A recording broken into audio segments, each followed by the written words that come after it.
Un guerrero apache llegó para desalojar a aquella mujer y sus 3 hijos, pero cuando la niña más pequeña le entregó una flor marchita, algo dentro de él se quebró para siempre, y nada volvió a ser igual. Un apache llegó a desalojar a aquella mujer campesina, pero cuando vio los ojos de sus 3 hijos, algo dentro de él se rompió, y nunca volvió a ser el mismo hombre. En las tierras áridas del Valle de las Piedras, al norte de México, donde el sol castigaba sin piedad, y el viento arrastraba polvo y recuerdos, vivía Camila Rojas. Era una mujer de 32 años, de manos curtidas por el trabajo y mirada cansada, pero firme. Su cabello castaño, siempre recogido en una trenza apretada, guardaba mechones rebeldes que se escapaban con el viento. Vestía un vestido gris desgastado, remendado en varios lugares, pero siempre limpio. La dignidad no se compraba con dinero, eso lo sabía bien. Llevaba 5 años sola en esa tierra. Su esposo, Tomás, había fallecido en circunstancias que ella prefería no recordar. Una fiebre repentina se lo había llevado en cuestión de días, dejándola con 3 bocas que alimentar y un pedazo de tierra que apenas daba para sobrevivir. Pero Camila nunca se rindió. Cada amanecer se levantaba antes que el sol, encendía el fuego, preparaba tortillas con la poca harina que tenía, y salía a cuidar de sus gallinas y del pequeño huerto que mantenía vivo con agua del pozo. Sus hijos eran su razón de existir. Lucía, la mayor de 8 años, tenía los mismos ojos oscuros y decididos de su madre. Ya ayudaba en las tareas del hogar sin quejarse. Peinaba a su hermanita menor y cuidaba que su hermano no se metiera en problemas. Mateo, de 6 años, era un niño inquieto y curioso, siempre preguntando cosas, siempre queriendo explorar más allá del horizonte. Y Daniela, la pequeña de apenas 4 años, era la luz de aquella casa humilde. Su risa cristalina era el único sonido que hacía olvidar a Camila lo duro que era vivir. La cabaña donde habitaban era modesta, construida con madera que Tomás había cortado años atrás. Tenía 2 cuartos pequeños, una cocina con fogón de leña y un porche donde Camila se sentaba por las tardes a remendar ropa o desgranar maíz. No era mucho, pero era suyo, o al menos eso creía ella. Lo que Camila no sabía era que aquella tierra, donde había enterrado a su esposo, donde había visto crecer a sus hijos, donde había llorado y rezado, había sido reclamada por un hombre poderoso del pueblo cercano. Don Eusebio Márquez, dueño de la hacienda más grande de la región, había presentado documentos antiguos ante las autoridades, argumentando que esas tierras le pertenecían por herencia familiar. Y las autoridades, como siempre, favorecían a quien tenía dinero. La orden de desalojo había sido firmada. Pero don Eusebio no quería manchar sus manos con el llanto de una viuda y sus hijos.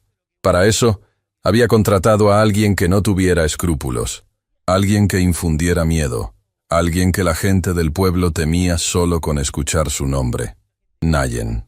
Era un hombre apache, de 35 años, alto y de complexión fuerte. Su piel bronceada brillaba bajo el sol como cobre pulido, y sus ojos negros tenían una profundidad que pocos se atrevían a sostener. Llevaba el cabello largo hasta los hombros, sujeto con una banda roja desgastada, y vestía una mezcla de ropas apaches y mexicanas, pantalones de cuero, camisa de algodón abierta y botas gastadas que habían recorrido más caminos de los que cualquier hombre quisiera recordar. Nayen había aprendido el español de niño, cuando su tribu comerciaba con los pueblos mexicanos. Pero esos tiempos de paz habían quedado atrás. Ahora vivía en los márgenes, haciendo trabajos que nadie más quería hacer. Cobraba deudas, asustaba a ocupantes ilegales, llevaba mensajes peligrosos. No le gustaba, pero era lo único que le permitía sobrevivir, en un mundo que no tenía lugar para hombres como él. Cuando don Eusebio le ofreció el trabajo de desalojar a la viuda Rojas, Nayen aceptó sin hacer preguntas. Necesitaba el dinero. Necesitaba comer. Necesitaba comprar municiones para su rifle. No podía darse el lujo de sentir lástima. Esa mañana de octubre, Nayen montó su caballo negro y cargó una carreta pequeña con provisiones. El plan era simple: llegar a la cabaña, entregarle la orden de desalojo, darle 3 días para marcharse y regresar con don Eusebio para confirmar que el trabajo estaba hecho. Limpio, rápido, sin complicaciones. El camino hacia el Valle de las Piedras era largo y polvoriento. Nayen cabalgó en silencio, con la mirada fija en el horizonte. No pensaba en la mujer ni en sus hijos. No pensaba en nada. Había aprendido a no pensar cuando hacía este tipo de trabajos. Cuando la cabaña apareció a lo lejos, Nayen sintió algo extraño en el pecho. Era una sensación que no reconocía, algo parecido a la incomodidad. Sacudió la cabeza y siguió adelante. No podía distraerse. Al acercarse, vio a la mujer en el porche. Estaba de pie, con las manos en la cintura, observándolo llegar. A su alrededor, 3 niños se asomaban con curiosidad desde la puerta de la cabaña. Uno de ellos, el más pequeño, una niña de cabello oscuro y rizado, sonreía como si estuviera viendo algo emocionante. Nayen desmontó lentamente. El silencio era denso. Solo se escuchaba el viento y el crujido de sus botas sobre la tierra seca. Camila no se movió. No mostró miedo. Eso lo sorprendió. Se acercó hasta quedar a unos metros de distancia. Sacó un papel doblado de su bolsillo y lo extendió hacia ella. «Orden de desalojo», dijo en español, con voz grave pero sin hostilidad. «Tiene 3 días para dejar esta tierra». Camila no tomó el papel. Lo miró fijamente a los ojos, y Nayen sintió algo que no esperaba. La fuerza de una madre protegiendo a sus crías. «Esta tierra es mía», respondió ella con voz firme, aunque sus manos temblaban ligeramente. «Mi esposo y yo la trabajamos durante años. Aquí está enterrado. Aquí nacieron mis hijos». Nayen no respondió de inmediato. Bajó la mirada al papel y luego la levantó hacia los niños que lo observaban desde la puerta. La niña más pequeña seguía sonriendo, como si no entendiera la gravedad de la situación. El niño de en medio lo miraba con curiosidad, sin miedo. Y la mayor, la niña de 8 años, tenía una expresión seria, demasiado madura para su edad. Algo dentro de Nayen comenzó a moverse. Algo que había enterrado hacía mucho tiempo. «No es mi decisión», dijo finalmente, dejando el papel sobre el escalón del porche. «Don Eusebio tiene documentos. La ley está de su lado». «¿Y qué hay de la justicia?», replicó Camila, con una mezcla de dolor e indignación. «¿Qué hay de lo que es correcto?». Nayen no tenía respuesta para eso. Nunca la había tenido. Se dio la vuelta para marcharse, pero antes de subir a su caballo, escuchó una voz pequeña detrás de él.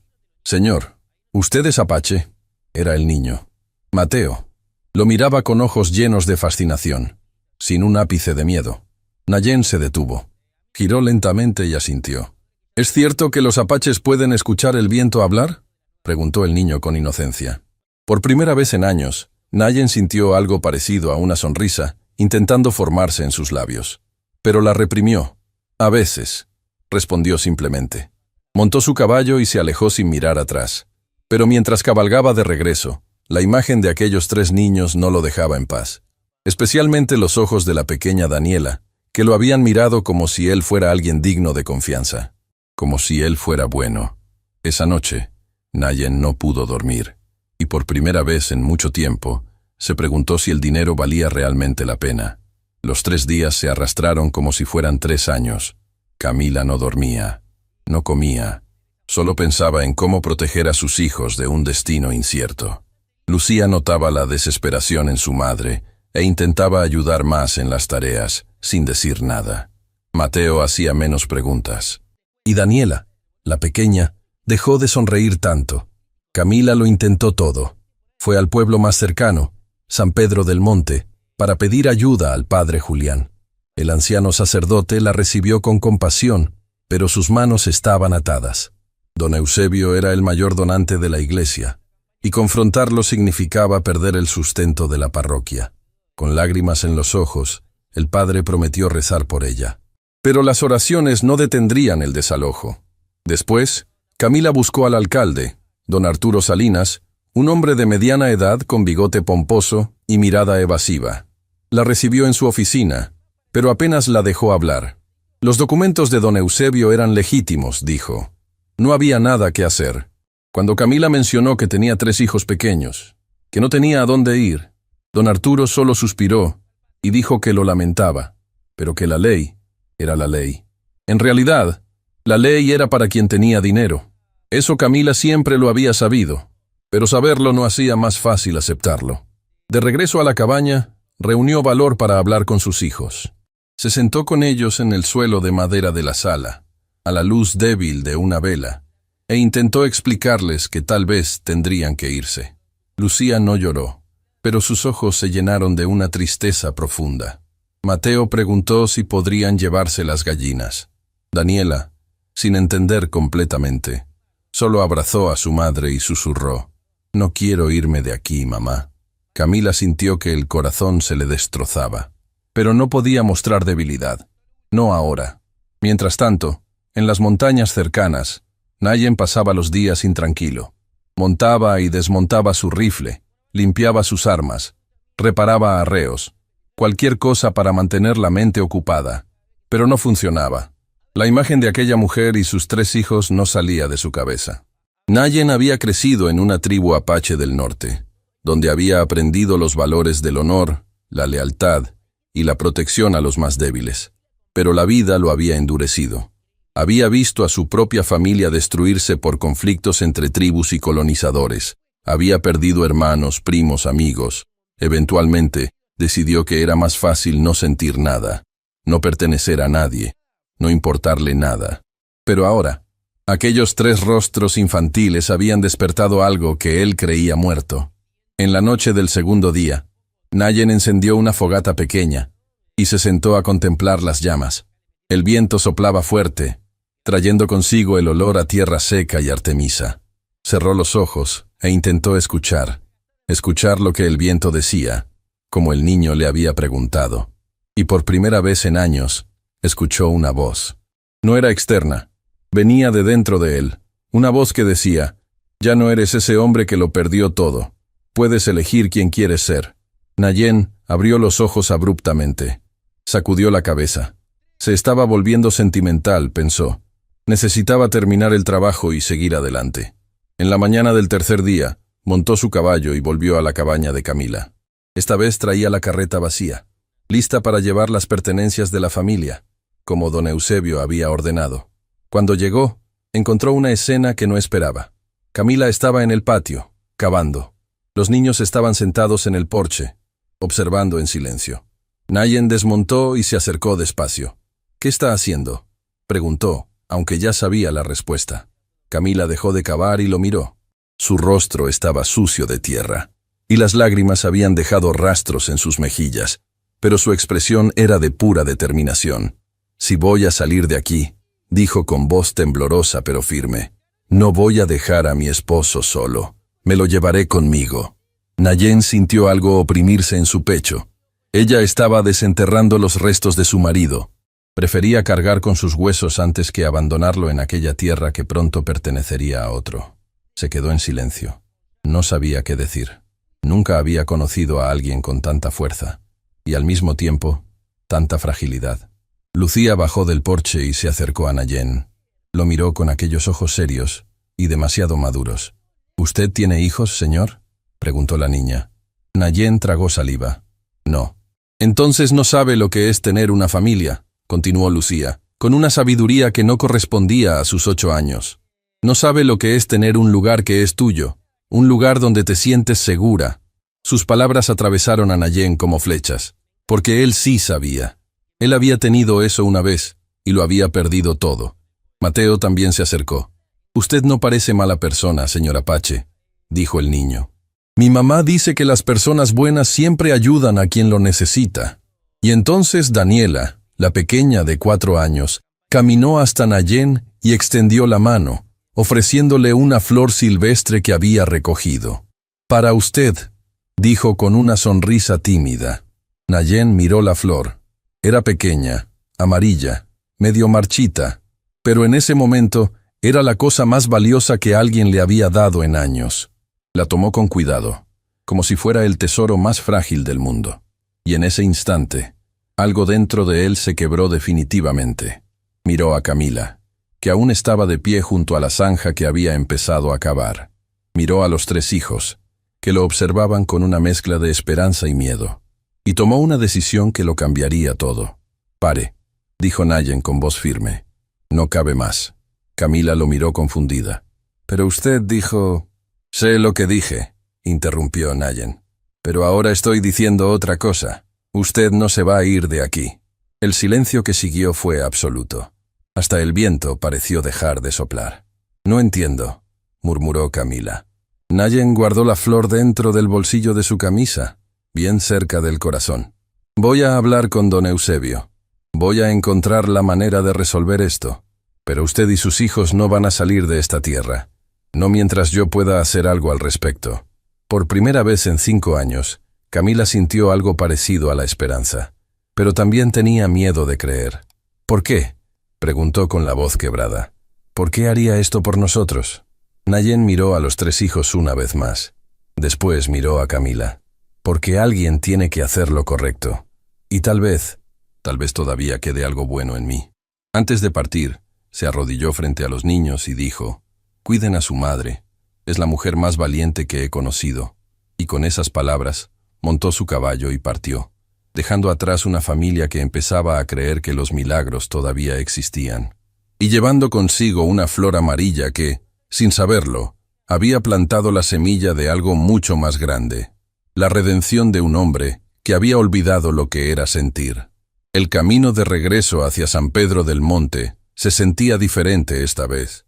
Nayen cabalgaba con la flor amarilla guardada en su bolsillo, y cada vez que el viento la rozaba, recordaba por qué estaba haciendo esto. No era por dinero. No era por lealtad a don Eusebio. Era por algo mucho más profundo que las palabras podían expresar. La hacienda de don Eusebio Márquez se alzaba imponente en las afueras del pueblo.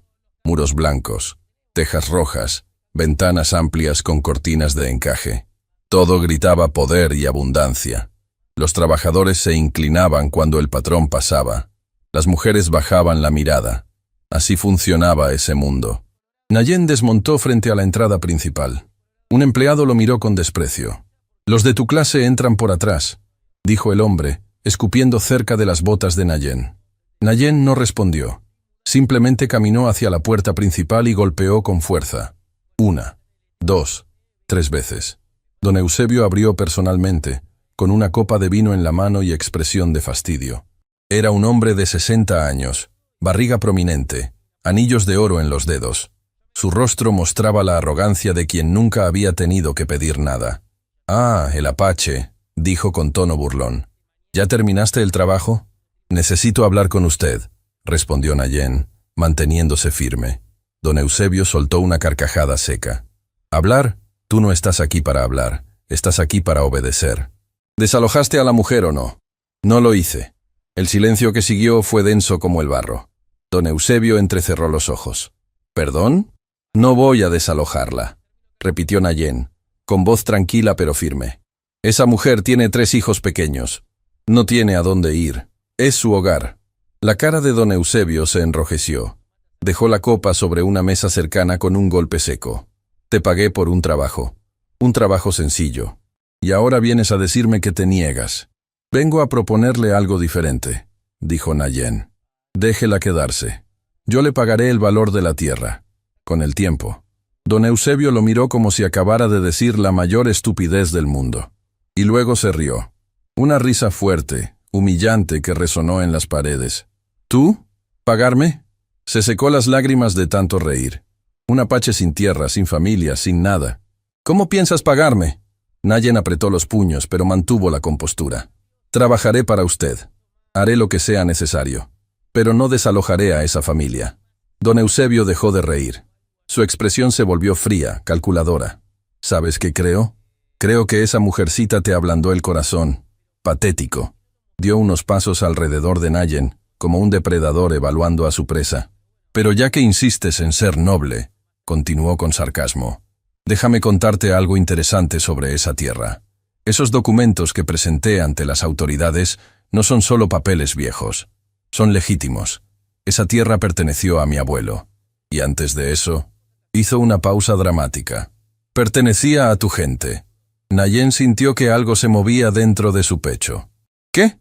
Oh, sí», dijo don Eusebio, disfrutando del momento. «Hace 50 años esa tierra era parte de un territorio apache. Pero cuando las tribus fueron, digamos, reubicadas, mi abuelo la reclamó. Legalmente, por supuesto». Las palabras golpearon a Nayen como piedras. Su padre le había contado historias de tierras perdidas, tierras donde sus ancestros habían vivido, cazado, enterrado a sus muertos. Tierras robadas con documentos firmados por hombres que nunca habían pisado ese suelo.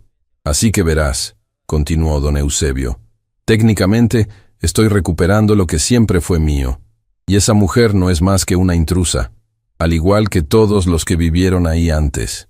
Nayen respiró profundo. El aire entraba y salía de sus pulmones con dificultad. No es su tierra, dijo finalmente. Nunca lo fue. Pero los papeles dicen lo contrario. Don Eusebio sonrió con crueldad. Y en este país, el papel vale más que la sangre derramada, más que la memoria, más que la justicia. Nayen sabía que tenía razón. Había visto esa verdad amarga toda su vida. Tienes dos opciones, dijo don Eusebio acercándose peligrosamente.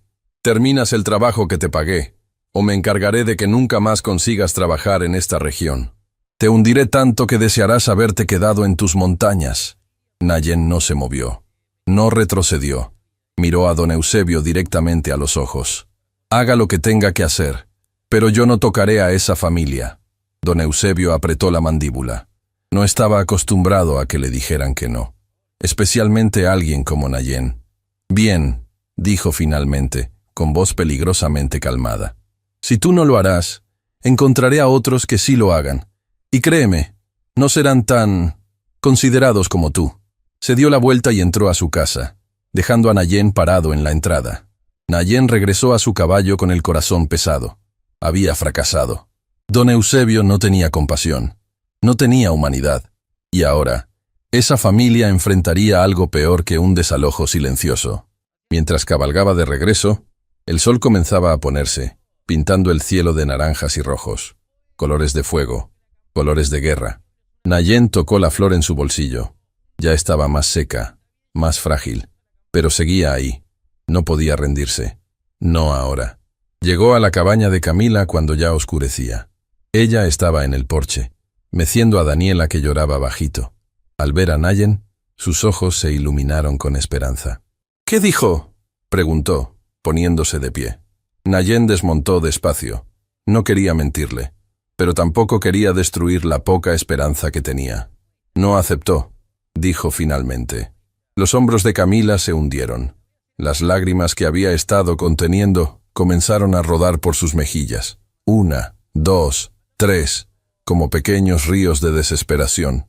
Lucía salió corriendo y abrazó a su madre. Mateo se quedó en la puerta, con los ojos grandes y asustados. Nayen sintió que se le partía el alma. Pero no me voy a rendir, agregó rápidamente. Hay otra manera. Siempre hay otra manera. Camila lo miró a través de sus lágrimas. ¿Qué manera? Nayen no lo sabía todavía, pero lo averiguaría. Tenía que hacerlo. Don Eusebio mencionó algo, dijo Nayen, eligiendo sus palabras con cuidado. Dijo que esta tierra perteneció a mi gente, hace mucho tiempo.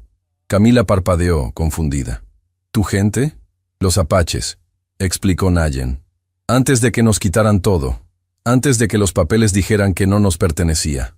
Se hizo un silencio. El viento soplaba suave, moviendo las ramas del árbol de mezquite en el patio. Entonces ambos fuimos despojados, murmuró Camila. Usted de su pasado, yo de mi futuro. Nayen asintió lentamente. Era verdad. Ambos habían perdido algo. Y quizás, juntos, podrían recuperarlo. Necesito ver los documentos, dijo Nayen de repente. Los que su esposo tenía, los que prueban que vivieron aquí. Camila lo miró sorprendida. Tomás nunca tuvo documentos oficiales. Solo vivíamos aquí. Trabajábamos la tierra. Pensamos que eso era suficiente. Nayen cerró los ojos. Por supuesto. Los pobres nunca tenían papeles. Solo sus manos. Solo su sudor. Y eso nunca era suficiente para los poderosos. Pero, continuó Camila, con voz temblorosa, mi esposo sí dejó algo. Una carta. No la he leído. Estaba sellada. Decía que solo la abriera si algo grave pasaba. Nayen sintió un destello de esperanza. ¿Dónde está? Camila entró a la cabaña y regresó momentos después con un sobre amarillento, sellado con cera roja. Sus manos temblaban al entregárselo. Ábrala, susurró. Nayen rompió el sello con cuidado. Dentro había una carta escrita con letra temblorosa. Comenzó a leer en voz alta, para que Camila también escuchara. Mi querida Camila, si estás leyendo esto, significa que ya no estoy contigo. Hay algo que nunca te conté. Esta tierra donde construimos nuestro hogar no es solo un pedazo de suelo. Es sagrada. Aquí está enterrado el jefe Nalnish, líder apache que salvó la vida de mi abuelo hace muchos años. Me hizo prometerle que protegería este lugar, que nunca dejaría que cayera en manos equivocadas. Perdóname por no decírtelo antes. Protege esta tierra, mi amor. No por mí, sino por todos los que vinieron antes. El silencio que siguió fue absoluto. Camila se llevó las manos a la boca. Nayen sintió que todo su cuerpo se entumecía. Nalnish. Ese era el nombre de su abuelo. La noche cayó sobre el Valle de las Piedras con un silencio pesado. Dentro de la cabaña, una sola vela iluminaba los rostros de Camila y Nayen. Los niños dormían en el otro cuarto, ajenos a la tormenta que se gestaba. Nayen releía la carta una y otra vez. Cada palabra era un golpe en su pecho. Su abuelo Nalnish, el hombre que le había enseñado a cazar, a leer las estrellas, a entender el lenguaje del viento, estaba ahí, bajo esa misma tierra que don Eusebio quería arrebatar. No lo entiendo, murmuró Camila con la voz quebrada. ¿Por qué Tomás nunca me lo dijo? Tal vez quería protegerla, respondió Nayen. Si don Eusebio supiera que aquí hay un entierro sagrado apache, usaría eso en su contra. Diría que es una razón más para reclamar la tierra. Camila se limpió las lágrimas con el dorso de la mano. ¿Qué vamos a hacer? Nayen guardó la carta en su bolsillo, junto a la flor marchita. Vamos a pelear, pero no con armas, con la verdad. A la mañana siguiente, Nayen cabalgó hasta el pueblo buscando al padre Julián. Lo encontró en la iglesia, barriendo el piso de piedra. El anciano sacerdote levantó la vista y lo reconoció inmediatamente. «Hijo mío», dijo con sorpresa, «no esperaba verte por aquí». «Padre, necesito su ayuda», dijo Nayen, sin rodeos. «Es sobre Camila Rojas y su tierra». El padre Julián dejó la escoba y se sentó en uno de los bancos. Suspiró profundamente. «Ya le dije a esa pobre mujer que no puedo hacer nada». «¿Don Eusebio es poderoso?», interrumpió Nayen. «Lo sé, pero hay algo que él no sabe, algo que cambia todo». Le contó sobre la carta, sobre su abuelo Nalnish, sobre la promesa que el abuelo de Tomás había hecho décadas atrás. El padre Julián escuchó en silencio. Sus ojos se humedecieron cuando Nayen terminó de hablar. «Un lugar de descanso sagrado», murmuró el sacerdote. «Eso lo cambia todo. La iglesia tiene leyes sobre profanar lugares sagrados. Incluso si don Eusebio tiene documentos, no puede desalojar una tierra donde hay entierros». Por primera vez en días, Nayen sintió algo parecido a la esperanza. «Pero», continuó el padre Julián, levantando un dedo, «necesitamos pruebas. No solo una carta. Necesitamos mostrar que efectivamente hay un entierro ahí». «Lo hay», afirmó Nayen. «Mi abuelo fue enterrado con los rituales tradicionales, con ofrendas. Puedo encontrar el lugar exacto». El padre Julián asintió lentamente. «Entonces debemos actuar rápido. Don Eusebio no esperará mucho más». No se equivocaba. Esa misma tarde, mientras Nayen y Camila planeaban cómo demostrar la existencia del entierro sagrado, un grupo de hombres llegó a la cabaña. 5 hombres a caballo, rostros duros, miradas frías. El líder era un hombre llamado Bruno, conocido en la región por hacer trabajos sucios. Alto, con cicatriz en la mejilla, sombrero negro. «Camila Rojas», gritó desde su caballo. «Don Eusebio nos envió. Tienes hasta mañana al mediodía para salir. Después de eso, sacamos tus cosas nosotros, con o sin tu permiso». Camila salió al porche. Sus piernas temblaban, pero su voz se mantuvo firme. «Esta es mi casa. No me voy a ir». Bruno escupió en el suelo. «No te estamos preguntando, mujer. Te estamos avisando». Nayen apareció detrás de Camila. Su presencia hizo que los hombres se tensaran. Todos reconocían a un guerrero cuando lo veían.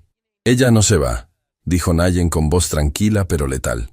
Bruno lo miró con desprecio. «Ah, el apache. Don Eusebio nos advirtió sobre ti. Dijo que te habías vuelto blando, que una viuda con niños te había convertido en un cobarde». Nayen no respondió. Solo sostuvo la mirada. «Si mañana al mediodía siguen aquí», continuó Bruno, «las consecuencias serán graves. Para todos. Y con esa amenaza, se marcharon, dejando una nube de polvo y miedo. Camila se dejó caer en el escalón del porche. Sus manos temblaban incontrolablemente. «No puedo hacer esto», susurró. «No puedo poner en peligro a mis hijos». Nayen se arrodilló frente a ella. Tomó sus manos temblorosas entre las suyas. «Mírame», dijo con firmeza. Camila levantó la vista. Sus ojos estaban rojos de llorar. «No voy a dejar que les pase nada», prometió Nayen. «Ni a ti ni a tus hijos. Lo juro por la memoria de mi abuelo». Esa noche, Nayen no durmió. Salió al patio con una pala y comenzó a buscar. Recordaba las historias que su padre le había contado sobre dónde enterraban a los jefes. Siempre al este, siempre bajo un árbol, siempre con una piedra marcada con símbolos. La luna llena iluminaba el terreno como si lo guiara. Y entonces lo vio. Una piedra plana, medio enterrada, con símbolos tallados casi borrados por el tiempo. Símbolos apaches, símbolos de respeto y honor. Cavó con cuidado. No quería profanar el descanso de su abuelo. Solo necesitaba pruebas. A medio metro de profundidad, su pala golpeó algo sólido.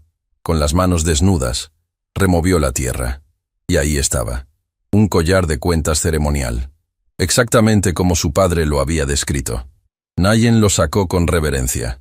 Las cuentas brillaban bajo la luz de la luna. Rojas, negras, blancas. Los colores sagrados. Cerró los ojos y susurró una oración en lengua apache, pidiendo perdón por perturbar el descanso, pidiendo ayuda para proteger ese lugar sagrado. Cuando regresó a la cabaña, Camila seguía despierta, sentada en la mecedora con Daniela dormida en su regazo. «Lo encontré», dijo Nayen en voz baja, mostrándole el collar. Los ojos de Camila se abrieron grandes. «Es hermoso. Es la prueba que necesitamos», respondió Nayen. «Mañana temprano iremos con el padre Julián, y luego a las autoridades. Don Eusebio no podrá hacer nada». Pero ambos sabían que don Eusebio no se rendiría fácilmente. El amanecer llegó demasiado rápido. Nayen y Camila, con los 3 niños, cabalgaron hacia San Pedro del Monte. El padre Julián los esperaba en la iglesia, junto con don Arturo Salinas, el alcalde. El sacerdote había conseguido que el funcionario escuchara. Nayen mostró el collar ceremonial. Explicó el significado. El padre Julián respaldó su testimonio. Camila mostró la carta de Tomás. Don Arturo examinó todo con expresión seria. «Esto es complicado», admitió. «Si realmente hay un entierro sagrado, la ley es clara. No se puede construir ni reclamar esa tierra». «Entonces Camila puede quedarse», dijo el padre Julián con firmeza. «Tendré que verificarlo personalmente», dijo don Arturo. «Y notificar a don Eusebio. Esto no le va a gustar nada». No le gustó. Cuando don Eusebio recibió la noticia, su furia fue monumental. Destrozó muebles, gritó amenazas, pero no podía hacer nada abiertamente. La ley estaba, por primera vez, del lado de los débiles. Esa tarde, la verificación oficial se llevó a cabo. Don Arturo, acompañado de un escribano y testigos, inspeccionó el sitio. Confirmó el entierro. Redactó un documento oficial. La tierra de Camila Rojas estaba protegida. Cuando los oficiales se marcharon, Camila cayó de rodillas y lloró, pero esta vez eran lágrimas de alivio. Lucía la abrazó. Mateo gritaba de alegría. Daniela aplaudía sin entender completamente, pero feliz de ver a su madre sonreír. Nayen observaba desde lejos. La flor en su bolsillo se había deshecho completamente. Solo quedaban pétalos secos, pero había cumplido su propósito. Camila se acercó a él con los ojos brillantes. «Gracias», susurró. «Salvó a mi familia». Nayen negó con la cabeza. «Usted salvó la mía. Al proteger este lugar, protegió la memoria de mi abuelo». Se miraron en silencio. Y en ese silencio, algo más profundo que la gratitud comenzó a crecer. Algo que cambiaría sus vidas para siempre. La victoria había llegado, pero Camila no podía dormir. Se sentaba en el porche cada noche, observando las sombras entre los árboles. Sabía que don Eusebio no era hombre que aceptara derrotas. Los poderosos nunca lo eran. Y tenía razón. 3 días después de la verificación oficial, comenzaron los problemas. Pequeños al principio. Las gallinas de Camila aparecieron muertas una mañana, envenenadas. El pozo amaneció contaminado con tierra y piedras. Alguien había cortado las cercas durante la noche. Camila no dijo nada a los niños, pero Lucía lo notaba. Siempre lo notaba. «Mamá, ¿por qué lloras cuando crees que no te vemos?», preguntó la niña una tarde, con esos ojos demasiado viejos para sus 8 años. Camila la abrazó fuerte. «Solo estoy cansada, mi amor». Pero era más que cansancio, era miedo. El tipo de miedo que se mete en los huesos y no se va. Nayen había permanecido cerca, acampando en las montañas cercanas. Cada mañana bajaba para verificar que todo estuviera bien. Y cada mañana veía el rostro de Camila más delgado, más pálido, más consumido por la preocupación. «No puede seguir así», le dijo una tarde. «Esto la está destruyendo». «¿Y qué puedo hacer?», respondió Camila con voz rota.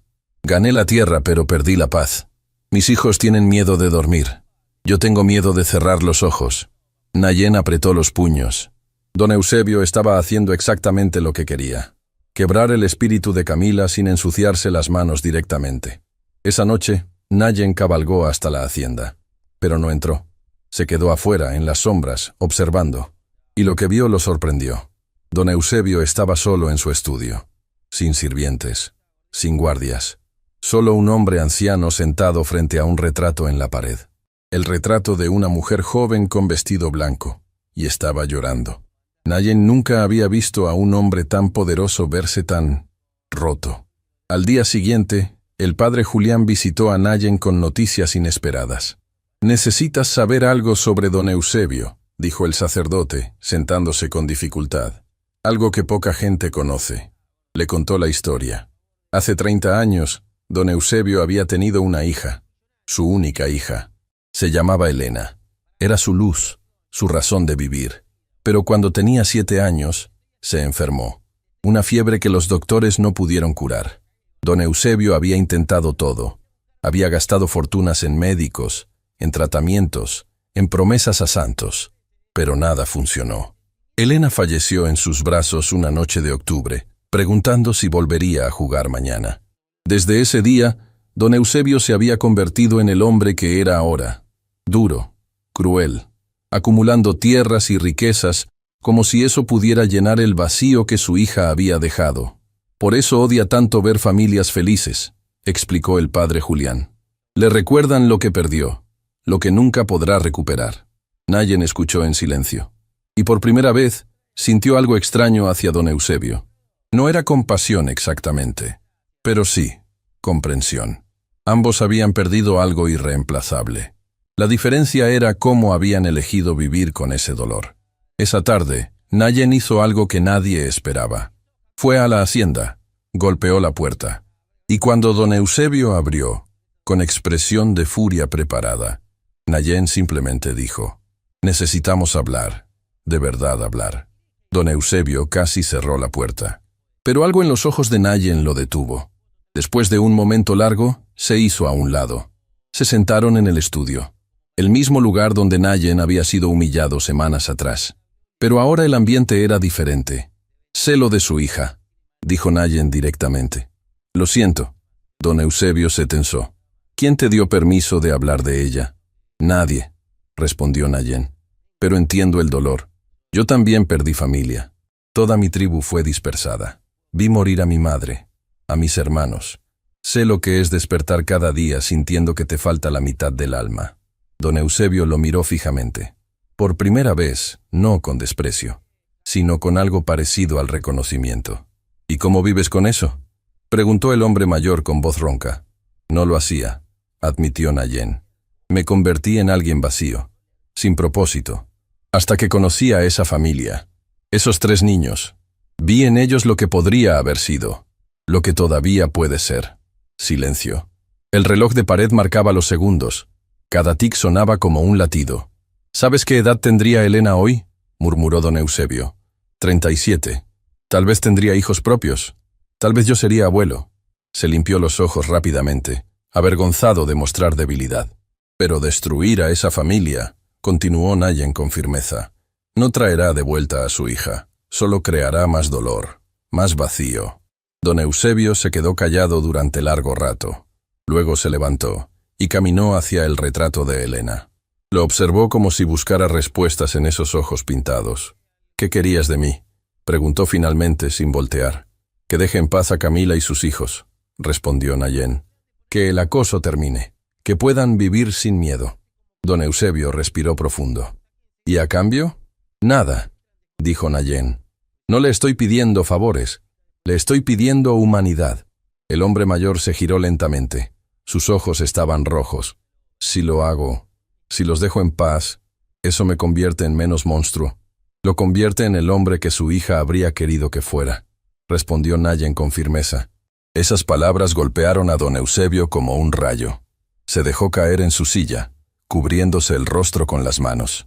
Y por primera vez en 30 años lloró abiertamente. No lágrimas silenciosas, sollozos profundos de un padre que nunca había podido despedirse correctamente. Nayen no dijo nada más, solo esperó. Cuando don Eusebio se recuperó, lo miró con ojos nuevos. «Vete», dijo con voz temblorosa. «Dile a esa mujer que no tendrá más problemas, y que le pido perdón». Nayen asintió y se levantó para irse. Pero antes de salir, don Eusebio lo llamó. «Apache», dijo. «¿Cómo te llamas realmente?» «Nayen». «Nayen», repitió don Eusebio. «Gracias, por recordarme que todavía soy humano». Cuando Nayen regresó a la cabaña y le contó a Camila lo sucedido, ella no lo creyó al principio.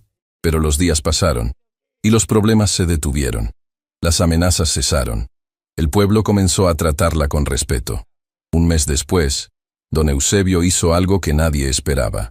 Donó una porción grande de su tierra para construir una escuela donde todos los niños, sin importar su origen, pudieran estudiar. La llamó Escuela Elena. Y el primer día de clases, Lucía, Mateo y Daniela estuvieron entre los primeros alumnos. Camila observaba a sus hijos correr hacia su nueva escuela, con uniformes que el padre Julián había conseguido. Lágrimas rodaban por sus mejillas, pero esta vez eran lágrimas de felicidad pura. Nayen estaba a su lado. En los meses siguientes, su presencia se había vuelto constante. Ya no acampaba en las montañas. Había construido un pequeño cuarto anexo a la cabaña, con permiso de Camila. Ayudaba con las tareas. Enseñaba a Mateo a tallar madera. Peinaba a Daniela por las mañanas. Escuchaba las historias que Lucía inventaba. Se había convertido en parte de la familia sin siquiera darse cuenta. Una noche, mientras observaban las estrellas desde el porche, Camila finalmente encontró el valor para decirlo. «Te amo».